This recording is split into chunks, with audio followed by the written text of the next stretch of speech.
Baik, sebelumnya bismillahirrahmanirrahim. Assalamualaikum warahmatullahi wabarakatuh.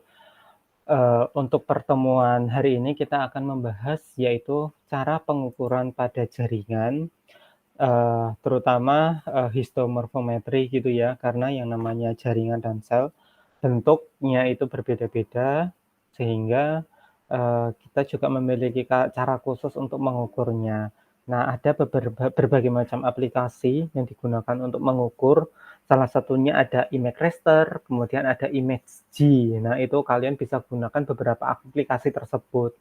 Nah, untuk sekarang kita akan mencoba salah satu aplikasi, yaitu adalah image raster yang mungkin mudah untuk teman-teman aplikasikan dan cukup ringan, digunakan di laptop ataupun komputer dengan beberapa kapasitas yang terbatas, seperti itu ya. Jadi nggak masalah kita gunakan yang lebih mudah aja, kita coba menggunakan image raster. Oke, nah sebelumnya memang untuk pengamatan histologi, itu kita juga harus mengetahui orientasi dalam pemotongan. Dulu juga saya pernah menjelaskan bahwa pemotongan melintang membujur itu akan menentukan bentukan dari gambaran histologi yang kalian amati. Sehingga kalian harus tahu dulu struktur dari organnya itu kayak gimana, penyusun jaringannya seperti apa, dan kalian ingin melihat penampangannya itu melintang atau membujur. Itu akan apa ya, itu akan menentukan, hasil yang nantinya kalian amati. Nah, kemudian selain itu ada bidang pandang. Jadi bidang pandang itu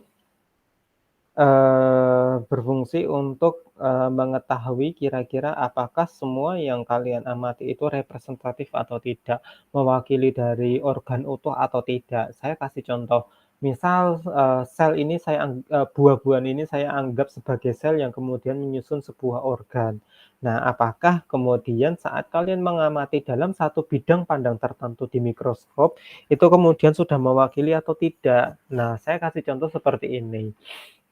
Bidang pandang yang pertama itu kemudian dia memperlihatkan, oh di sini ada yang namanya, melon, ada stroberi, jeruk, beri, kemudian ada anggur. Oh berarti penyusun dari organ ini adalah sel-sel tersebut.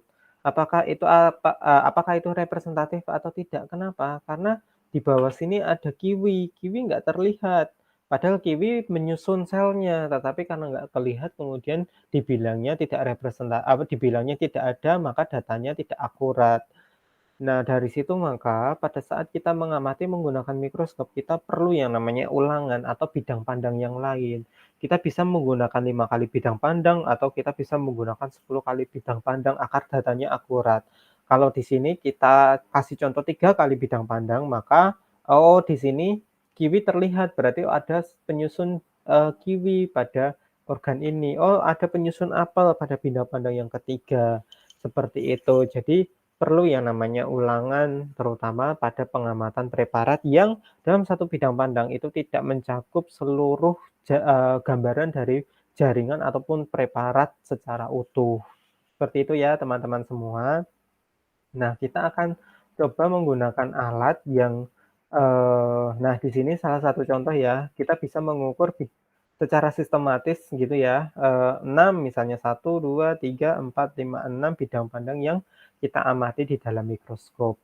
Nah, saya akan langsung jadi ada alat yang kita sebut sebagai OptiLab walaupun ada beberapa kamera yang lain selain kamera OptiLab gitu ya. Jadi OptiLab ini termasuk kamera yang kemudian dia berfungsi untuk menangkap atau meng-capture gambar-gambar preparat yang kita lihat di mikroskop. Sehingga OptiLab ini disambungkan dengan mikroskop dan disambungkan juga dengan komputer. Kita perlu nanti aplikasinya, nanti teman-teman bisa mendownload atau sebenarnya di lab juga sudah ada aplikasinya, jadi kalian cukup capture saja. Nah, nanti di bagian yang pertama adalah nanti di komputer itu akan muncul, aplikasi ini, kemudian kalian tinggal klik gitu ya.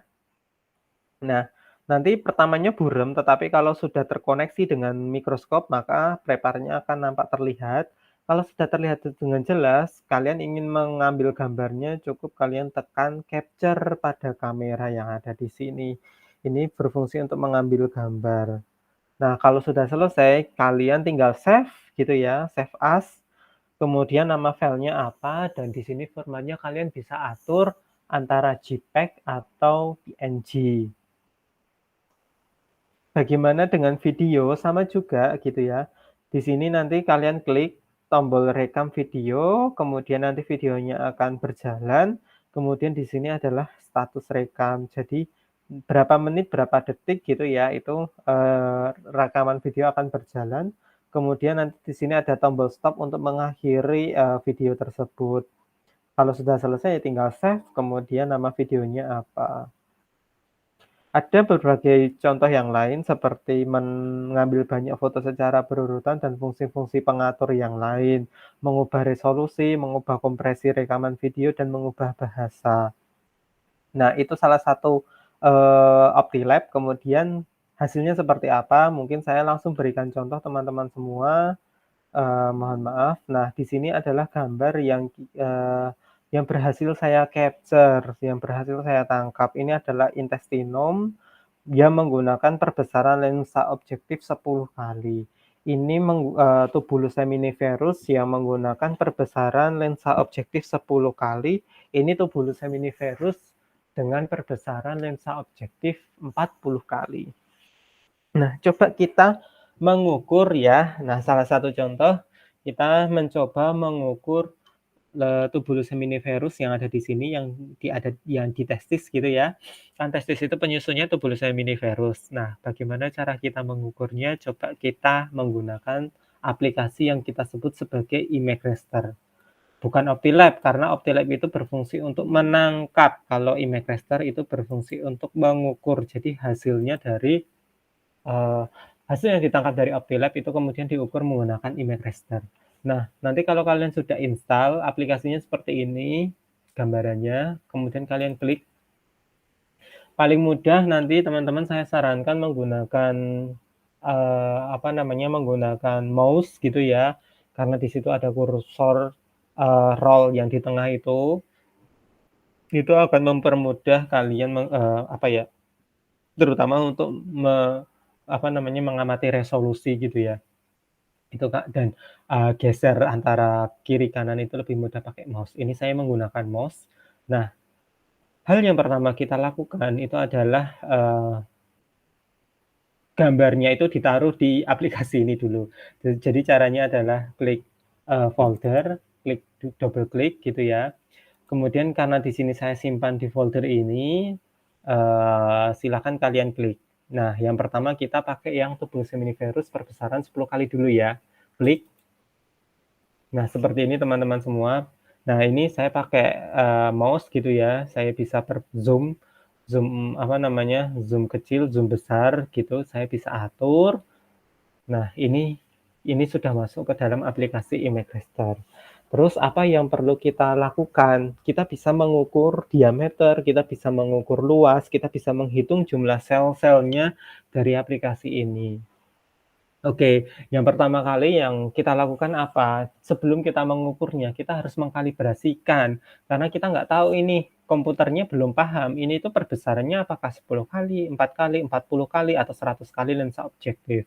Nah, kita samakan dulu agar nanti ngukurnya nggak salah. Nah, kalau ngukurnya salah, ya pasti hasilnya akan salah. Caranya adalah klik calibrate gitu ya. Nah, di sini ada beberapa, pilihan karena tadi ini adalah perbesaran 10 kali lensa objektif, maka saya klik di 10 kali. Kemudian saya kalibrasi, next. Nah, next. Di sini use other image, kita browse.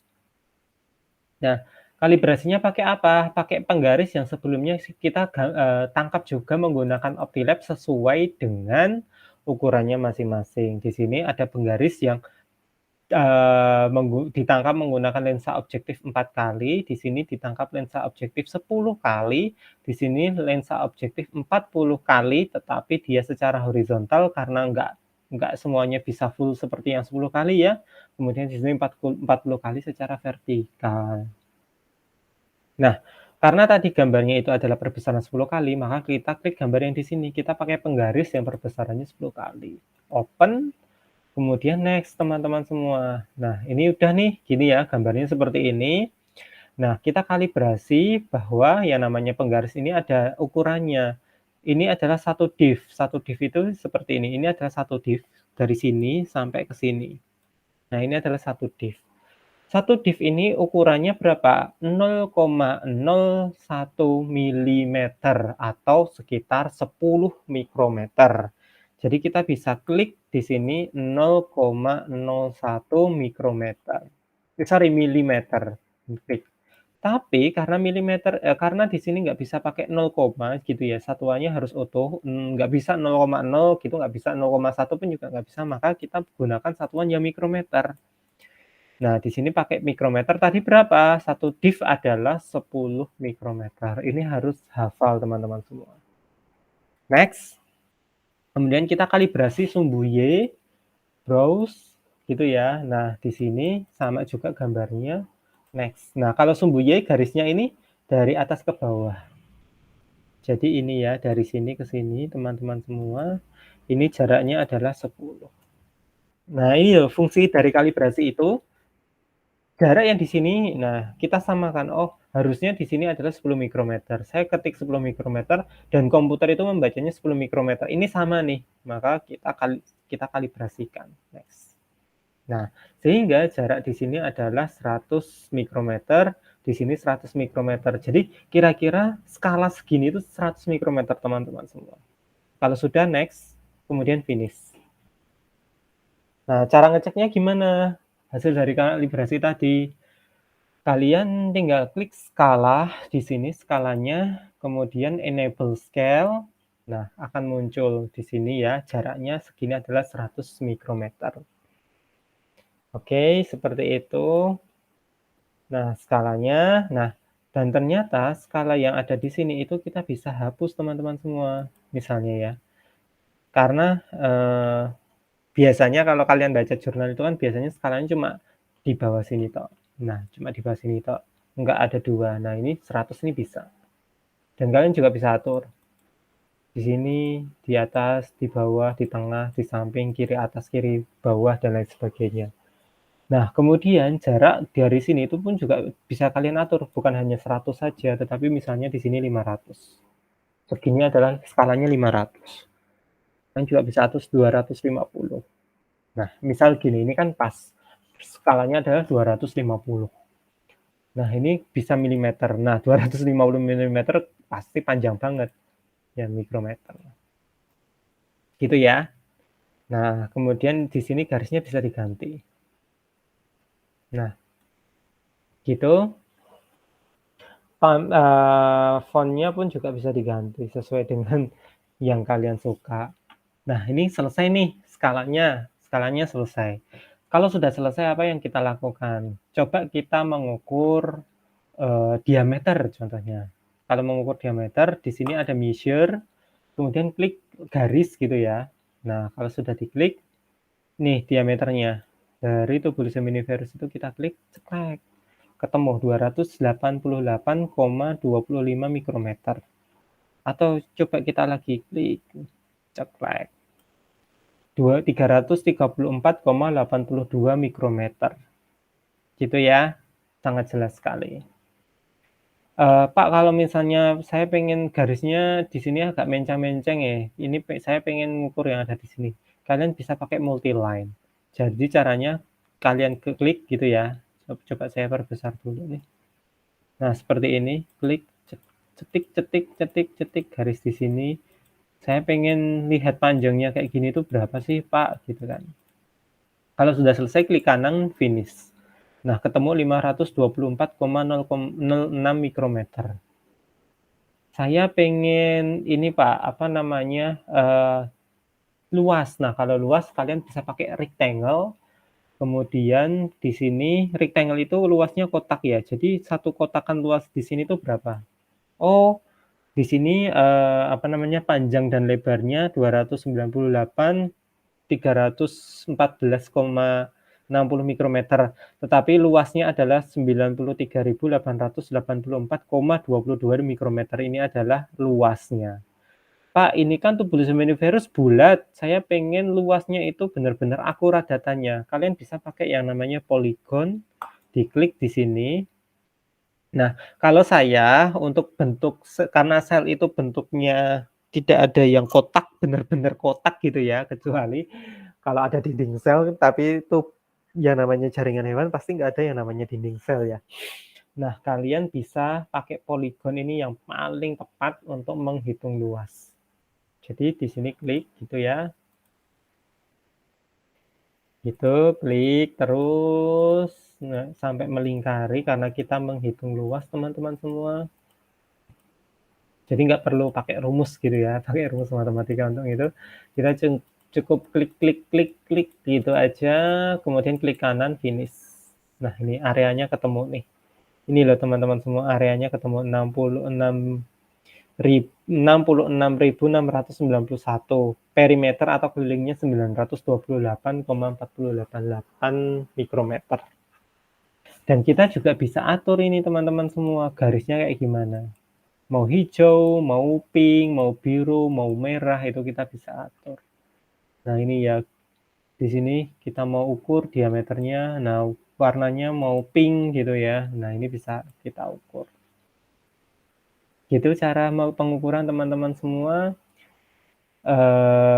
Semoga teman-teman paham. Nah, bagaimana dengan menghitung? Pak, saya pengen menghitung, tapi ini apa namanya, kok ini ya penuh banget. Kalian bisa hapus dengan cara Ctrl Z. Nah, hilang semua gambarnya. Nah, kalau sudah kalian counter gitu kan. Nah, di sini ada arrow panah gitu ya. Warnanya pun bisa beda-beda. Kalian milih sendiri. Ini putih atau ini hitam gitu ya. Ini putih. Nah, coba kita menghitung jumlah tubulus omnivorous yang ada di sini. 1, 2, 3, 4, 5, 6, 7, 8, 9, 10, 11, 12, 13, 14, 15. Kalau ngitung tubulus omnivorous masih oke lah, karena ukurannya besar. Nah, di sini ada 15 ya, kalian bisa ukur. Nah, ini warnanya juga macam-macam. Silahkan pakai yang warna yang terang untuk benar-benar kelihatan jelas selnya yang kayak gimana. Gitu. Kalau sudah, nanti ukur lagi. Nah, gini warnanya beda. Gitu. Kalau sudah fix add. Kalau sudah fix nanti kalian klik add. Sudah fix lagi add. Nah, kemudian hitung lagi. Nah, di sini kelihatan. Add. Dah, itu cara mengukur atau menghitung. Kalian bisa rubah bentuknya menggunakan yang lain, kotak, circle, itu kalian juga bisa gunakan bentuk-bentuk lain untuk menghitung garisan tersebut. Kalau sudah, gimana Pak? Kalau sudah tinggal file, save image, kemudian klik misalnya gambar 1. Nah, di sini kalian bisa pilih dalam format apa, PNG atau JPEG. Nah, karena saya pilih PNG, saya save. Hasilnya di sini teman-teman semua. Nah, gambar 1 PNG, hasilnya kelihatan jelas. Nah, di sini ya. Gitu. Ini sudah siap untuk dimasukkan ke lampiran gambar kalau misalnya kalian ingin melampirkan gambar tersebut. Baik.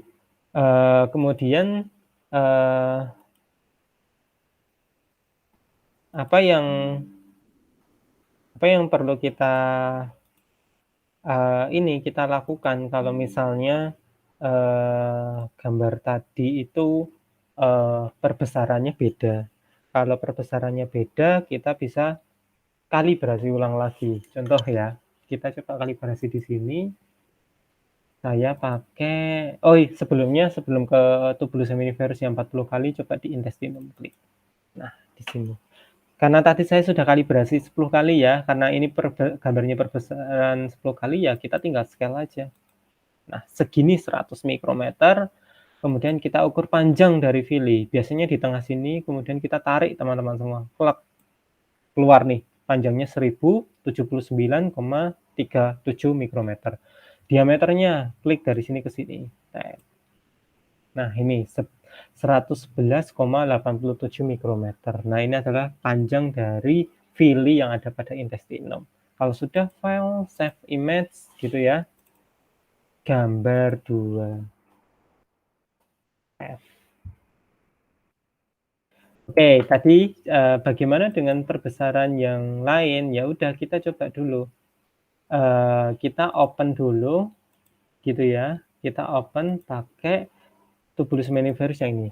Ini kan kita tangkap gambarnya kan perbesaran yang kuat ya, perbesaran 40 kali. Berarti kita harus kalibrasi ulang. Caranya klik calibrate, kemudian pilih lensa objektif 40 kali, kalibrasi, kemudian next lagi, use other image, kemudian kita browse. Nah, kita lihat ya, ini kita nggak pakai yang penggaris yang ini ya teman-teman semua, karena ini perbesaran 10 kali, jadi kita pakai yang perbesaran 40 kali, kemudian kita next. Nah, ini ya yang namanya satu div itu, nah dari sini, depan sini, sampai ke belakang sini. Nah ini ya, kalau di komputer kan dia 45, tetapi karena di sini harusnya 10 kali, 10 mikrometer, kita kliknya 10 mikrometer. 10 mikrometer, bukan 45 mikrometer, 10 mikrometer, kemudian next. Kemudian kita kalibrasi sumbu Y, gunakan gambar yang lain, karena sumbu 40 kali itu nggak nampak. Nah, di sini teman-teman semua. Dari sini sampai sini. Gitu ya. Kalau dari depan sini sampai belakang, tapi kalau dari belakang sampai depan. Itu adalah 10 kali. Nah, ini adalah jaraknya, segini adalah 100 mikrometer. Oke, finish. Kita scale, enable. Nah, tadi kalau jarak segini kan kalau perbesaran 10 kali kan jarak segini itu nggak 100 ya, tapi 250-an lah. Tapi dengan perbesaran 40 kali, gambarnya lebih besar dan skalanya pun tetap sama, ukuran segini 100 mikrometer. Itulah fungsi dari kalibrasi. Jadi, mau menggunakan perbesaran yang besar atau perbesaran kecil, harusnya ukurannya itu tetap sama. Kalau berbeda, berarti cara kalibrasi teman-teman semua itu salah. Nah, di sini contohnya mau mengukur diameter dari Tubulus seminiferus. Oke, tarik Mang dari sini ya. Klik gitu kan. Nah, ini muncul 311,6049 mikrometer. Pak, ini saya pengen mengukur sel-sel yang ada di sini. Menghitung ya. Kalian counter saja. Kemudian klik gitu ya. Nah, ini lebih mudah karena menghitung jumlah sel ya. Kalian tinggal klik saja. Seperti itu. Selnya bisa dihitung tanpa pusing-pusing nanti selnya kehitung double nggak mungkin karena ini sudah tercatat ya. Jadi di sini sudah tercatat, jadi kita nggak mungkin menghitung double. Nah, ini contoh menghitung seluruh sel yang ada di dalam Tubulus seminiferus. Gitu teman-teman semua, semoga paham. Kalau sudah cukup, kemudian file save image, kemudian tulis sesuai dengan apa yang ingin kalian tulis gitu ya, judulnya apa, kemudian save. Hasilnya seperti ini. Ini adalah hasil data yang kalian yang kalian ukur sendiri atau yang kalian hitung jumlah selnya. Baik, mungkin itu saja yang bisa saya berikan. Sebelum saya akhiri, mungkin saya akan berikan penugasan terlebih dahulu, yaitu saya mohon untuk